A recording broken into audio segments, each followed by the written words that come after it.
Você, Antônio? Obrigado, Jéssica. Primeiro, eu gostaria de parabenizar a Adriele e a professora Tassiana também pela apresentação. Elevaram bastante o nível, né? Então, como também agradecer a Jéssica e toda a equipe da biblioteca por liberar o espaço para fazer esse lançamento, como também a questão da coordenação, a equipe da coordenação. E antes de falar propriamente sobre o livro em si, eu queria brevemente contar como se deu esse processo criativo pelo qual me levou à escrita deste livro, né? Tudo começa ali, eu acredito que por volta dos meus 10 anos de idade, eu tive acesso a um livro, não me lembro como esse livro chegou até mim, mas era um livro de Stephen Hawking, que era aquele físico que morreu há alguns anos na cadeira de roda. O livro se chama Uma Breve História do Tempo. E aquele livro, ele trazia uma série de conceitos básicos de astrofísica. Só lembrando, o nome do livro é Astrofilosofia, tá? Depois eu vou explicar porquê, tem filosofia também. E aí esse livro, ele foi uma janela que me abriu para um mundo completamente novo em que eu não conhecia. Porque na escola a gente estuda física assim. Na física a gente estuda, por exemplo, sei lá, a cinemática, que é o estudo do movimento. Mas a gente não estuda o que acontece com uma matéria em movimento próximo à velocidade da luz, por exemplo. A gente estuda as leis de Newton, até a gravitação universal. Mas a gente nem sabe que a gravidade, na verdade, não é uma força. É um efeito provocado pela distorção tetradimensional do princípio do espaço-tempo. Enfim, essas coisas, a gente nem sabe o que é um espaço-tempo, na verdade, na escola, né? Então aquilo tudo foi um mundo completamente novo, em que eu me encantei de cara e comecei a pesquisar vários outros livros, do próprio Stephen Hawking, livros de Carl Sagan, do Neil deGrasse Tyson, Lawrence Krauss, Michio Kaku, diversos autores que traziam a astronomia e explicavam os conceitos mais impressionantes que, para mim, eu me encantei, confesso. E aí depois chegou a filosofia. A filosofia chegou um pouco depois e chegou enquanto eu fazia caminhadas. Eu tenho aqui que citar o nome dele, que foi uma pessoa muito importante nesse papel, que foi quem me apresentou a filosofia propriamente. Na escola a gente estudava, mas a maioria dos alunos não tem tanto empenho em estudar as matérias, porque elas estão... A filosofia é a mãe de todas as outras ciências. A biologia, a matemática, a química, a física vieram da filosofia, dos filósofos naturais, tudo nasceu ali na Grécia, bem dizer, né?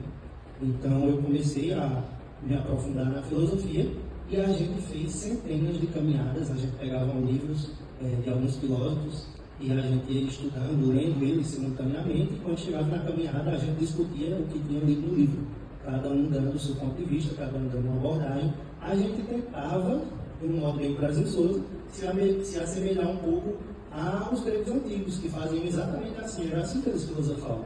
Se você já leu algum livro de Platão, você vai perceber que a maioria deles é em forma de diálogos. Você tem ali personagens, tem Sócrates, tem Céfalo, Trasímaco, Polemarco, diversos personagens gregos que continham conversas bastante profundas. Então a gente tem discussões extraordinárias ali naquelas caminhadas. E certa vez, talvez também pela presunção da idade, da juventude, né, a gente se perguntou quem seria o melhor filósofo de todos os tempos. Não o maior, mais influente, mas o melhor, tecnicamente. Cada um aplicasse os seus critérios de análise. Ele, de prontidão, afirmou Kant, Immanuel Kant, porque, de fato, ninguém chegou, em sua respectiva área de estudo, tão longe quanto Kant chegou no estudo da filosofia moral, que é a área dele. Eu diria que nem Albert Einstein, na física, chegou tão longe quanto Kant nessa área. Teve livro de Kant, ele demorou 60 anos para escrever.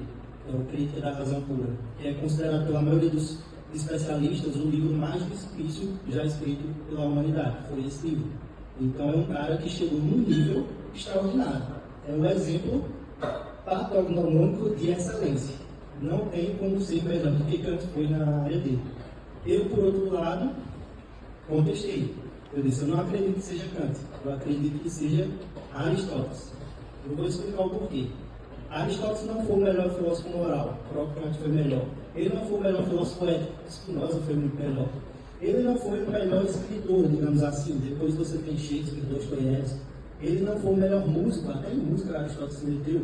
porque você tem Mozart, Beethoven, ele também não foi o melhor físico, ele se envolveu na física, porque você tem Isaac Newton, Piaget, ele também não foi o melhor biólogo, em Charles Darwin, ele não foi o melhor na lógica, em Gauss, ele não foi o melhor na política, o próprio Platão já foi o melhor na política, então um pouco na dialética, que Sócrates foi bem melhor, então ele não foi o melhor em nada que ele fez. Só que olha tanta coisa que eu falei: física, biologia, matemática também, música, literatura, envolvendo. Então Aristóteles ele fundou, ele alicerçou as bases do conhecimento que a gente tem hoje. Tudo que a gente estuda hoje, querendo ou não, tem uma pitadinha de Aristóteles ali. Então naquele momento eu sabia exatamente o tipo de pessoa que eu queria ser. É o cara que faz a diferença. Não o tipo kantiano, que, claro, tem o seu mérito, que seria, no caso, o melhor médico do mundo, o cara que dedica a vida inteira, em intensidade e constância, a ser o melhor médico. Mas eu tenho certeza que eu não vou ser o melhor médico, mas eu vou ser, sim, um bom médico. Mas também um cara aristotélico, um cara que, se precisar conversar com qualquer pessoa sobre economia, sobre geopolítica, mercado financeiro, um cara também que não se restringe às competências intelectuais, um cara que se tornou lutador, como eu me tornei, também ultramaratonista, ganhei esse título oficial quando eu completei a ultramaratona, uma das maiores do mundo, de 100 km, de Caruaru até aqui, e agora escritor também, né? Justamente por essa influência aristotélica. Eu tive ali, naquele momento, a decisão. Eu poderia passar a minha vida inteira seguindo por esse caminho ou por esse. Então eu optei essa, a diversificação. Faz mais o meu estilo e é o que me motiva a continuar todos os dias. E eu gostaria de trazer também aqui uma citação que está no 2º capítulo desse livro. Uma vez eu li um livro de Carl Sagan, que para mim é o maior comunicador científico da história. É O Mundo Assombrado pelos Demônios, o nome do livro. Eu acho que é um livro que todas as pessoas deveriam ler. Elas seriam muito mais críticas se lessem esse livro. E aí, nesse livro, em cada capítulo, ele trazia uma citação de algum cientista, de algum filósofo, ou de alguém importante. E eu achei muito interessante esse modelo. De em cada capítulo, ele fazer como se fosse a gente faz nos nossos trabalhos. Uma referenciação. Então, ele trazia uma citação que fosse o norte pelo qual ele ia começar a escrita daquele capítulo. E eu fiz isso nesse livro. Em cada capítulo tem uma citação no início que vai dar um norte sobre o que é que se trata. E no 2º capítulo, que é o capítulo sobre a origem do universo, eu trouxe uma frase de Stephen Hawking que exemplifica tudo isso que eu falei até agora. É a seguinte, deixa eu pegar aqui, então, isso que eu não me lembro, né? Pronto, lembrei dele. Entender o universo em que você vive é um princípio básico de uma vida inteligente. Quando nem isso nos interessa, nós nos tornamos como macacos em uma floresta ou como um cachorro olhando para a lua. Isso aí é uma porrada, né? Isso aí é um choque realmente. Muita influência histórica, claro.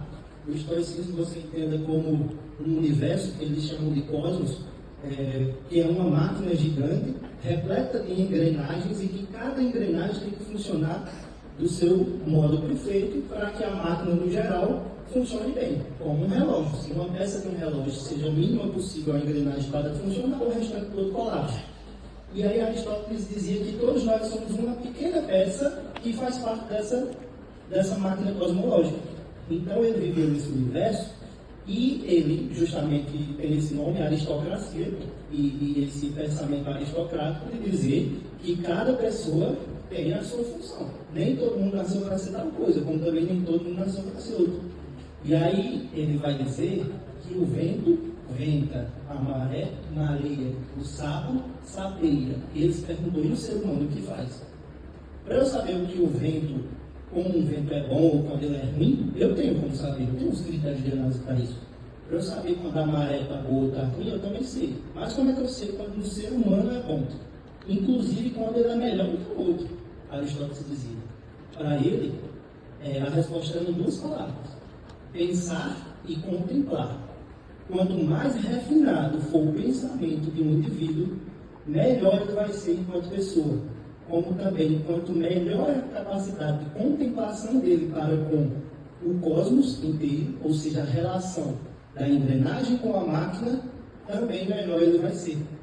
E é por isso que, motivado por Aristóteles e também essa frase de Stephen Hawking, nós devemos todos os dias não tentar ser como macacos em uma floresta alheios a todo o resto. Como também um cachorro olhando para a lua e não sabe nem o que a lua é. Ele só está olhando, mas ele não está entendendo nada. Então a gente precisa saber onde a gente está, como a gente está, se perguntar por que a gente está. Então essas perguntas são muito importantes, porque elas vão fazer da gente melhores. Então, motivado por isso, eu escrevi esse livro. Eu tentei juntar essas duas áreas, a astrofísica com a filosofia, já que você consegue juntar qualquer coisa com a filosofia, já que ela é a mãe de tudo. Você pode fazer um livro da matemática com a filosofia, da biologia com a filosofia. Como eu gostava e me interessava bastante pela astronomia, eu fiz esse livro, a Astrofilosofia, que é uma busca pela visão integral do cosmos, justamente nessa pegada. E aí ele mescla com temas que são correlatos aos dois. Você lembra da teoria dos conjuntos que a gente estudou na escola? O conjunto A, o conjunto B, e no meio deles tem a intersecção, que são os elementos que são comuns aos dois conjuntos. Então, de um lado, a astronomia, do outro, a filosofia. E o que estava aqui no meio, e só no meio, não o que estava desse lado nem do outro, só no meio foi o que eu abordei nesse livro. Então, tempo, espaço, matéria, realidade, Deus, teorias físicas e conceitos filosóficos foram meu objeto de estudo, justamente porque eles conseguem correlacionar perfeitamente essas duas áreas. E foi assim que eu comecei a escrever, por volta do final do ano passado. Eu já estava em mente, já tinha na minha mente exatamente o que eu queria fazer, só não tinha tempo. Mas a gente teve as férias, a gente teve 2 meses de férias aí, e nessas férias eu consegui dar andamento a esse projeto que eu tinha em mente, e fui escrevendo capítulo por capítulo, dividi, são 16 capítulos, então eu dividi, eu lembro no Docs, os 16, e fui escrevendo. Por exemplo, hoje eu tenho vontade de escrever mais sobre tal coisa do que tal coisa, então eu vou aqui nessa parte e continuo. Não, hoje eu tenho mais sobre essa, então eu vou aqui e continuo.